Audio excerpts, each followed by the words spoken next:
ሰላም እንደምን አላችሁ ተመልካቾቼ እኔ እግዚአብሔር ይመስገን በጣም ደህና ነኝ። ዛሬ ይዤላችሁ የቀረብኩት ፈጣን ጣፋጭ የሆነ ቆንጆ የባቄላ ሾርባ አሰራር ነው። እንደምትወዱት ተስፋ አደርጋለሁ። አብራችሁን ቆዩ።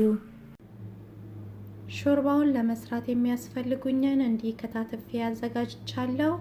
አንድ ሽንኩርት፣ 4 ፍሬ ነጭ ሽንኩርት፣ ግማሽ አረንጓዴውና ቀዩ የፈረንጅ ቃሪያ፣ 3 ቲማቲም፣ 1 የሻይ ማንኪያ በርበሬ ወይም ቺሊ ፓውደር መጠቀም እንችላለን። ሩብ የሻይ ማንኪያ ቁንዶ በርበሬ፣ 1 የሻይ ማንኪያ ጦስኝ፣ ግማሽ የሻይ ማንኪያ ከሙን፣ ሩብ ኩባያ ዘይት፣ ጨው ለጣዕም፣ 1 ኩባያ ፍሮዝን በቆሎ ወይም የቆርቆሮ መጠቀም እንችላለን። በውሃ በደንብ እናለቀልቀዋለን እና ብላክ ቢንስ ናቸው።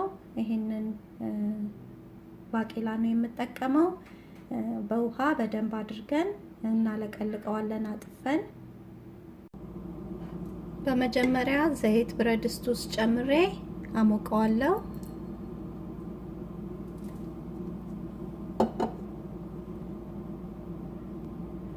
ዘይቱ ሞቅ ሲልልን ሽንኩርቱንና ነጭ ሽንኩርቱን አንድ ላይ ጨምረን እናበስለዋለን።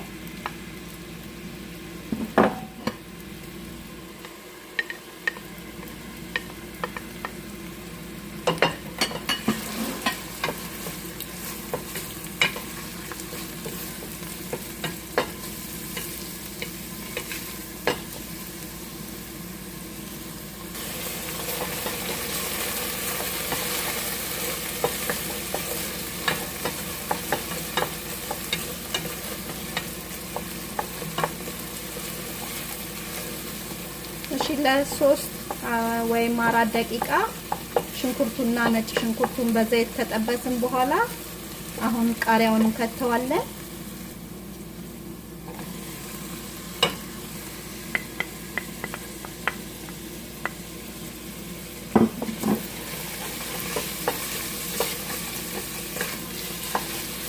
ከዛም እያማሰልን እናበስለዋለን።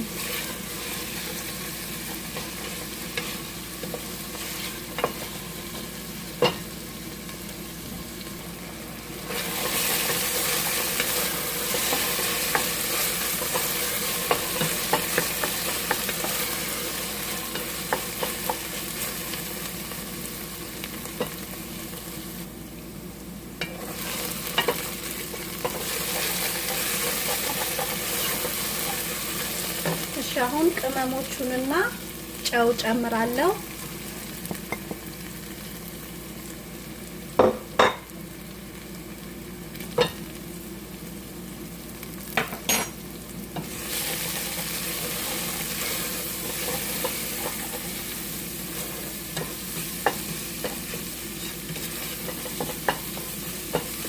በደንብ አድርገን ካዋሃድ ነው በኋላ ለአንድ 2 ደቂቃ የሚሆን አብረን እናበስለውና ከዛ ቲማቲሙንና ባቄላውን እንጨምራለን።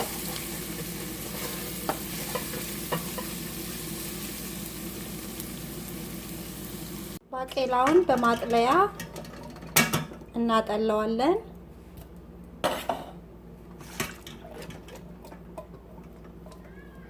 ከዛም በቀዝቃዛ ውሃ እናለቀልቀዋለን። በደንብ አድርገን እናለቀልቀዋለን። በቆሎንም የቆርቆሮ ከሆነ የምንጠቀመው ልክ እንደዚሁ ነው የምናደርገው።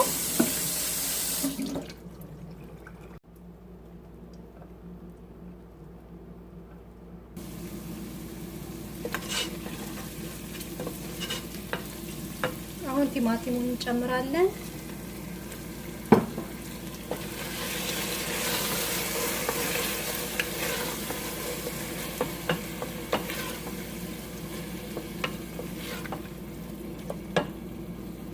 ባቄላውንም እንጨምረዋለን።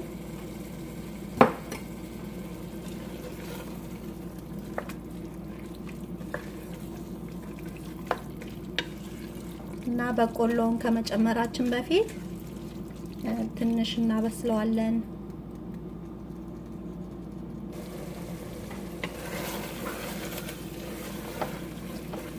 እሺ አሁን በቆሎውን ጨምረዋለሁ።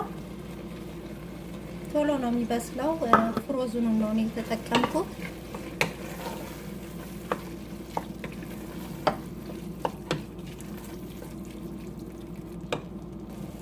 እና ውሃ ከጎና አፍልቻለሁ። 1 ኩባያ የሞቀ ውሃ ጨምርበታለሁ።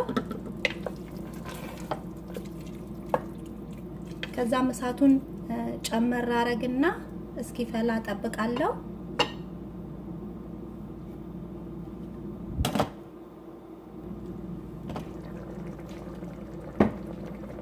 እሺ ልክ እንዲህ ሲፈላልን መፍላት ሲጀምር እሳቱን ቅንስ እናደርገውና ከድነን ለ15 ደቂቃ የሚሆን እናበስለዋለን።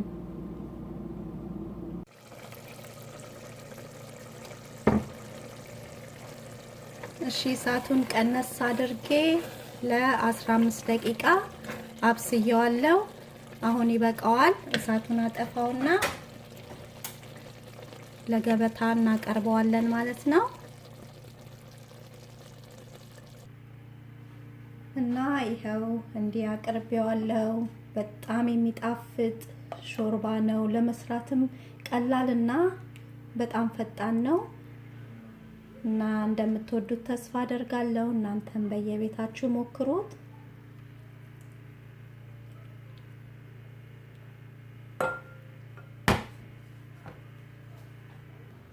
ከዛም ከላይ የድንብላል ቅጠል እንዲነስነስ አደርግበታለሁ። እና ይሄው ይሄንን ይመስላል ማለት ነው። ስለተመለከታችሁኝ እጅግ አርጌ ነው የማመሰግነው። በየጊዜው ደግሞ የምሰራቸው ቪዲዮዎች ወደ እናንተ በቶሎ እንዲደርሱ ሰብስክራይብ አድርጉ፣ የደውል ምልክቷንም ተጫኗት። በሌላ ቪዲዮ ደግመን እስከምንገናኝ እግዚአብሔር ሰላም በያላችሁበት ይብዛላችሁ። ደህና ሁኑ።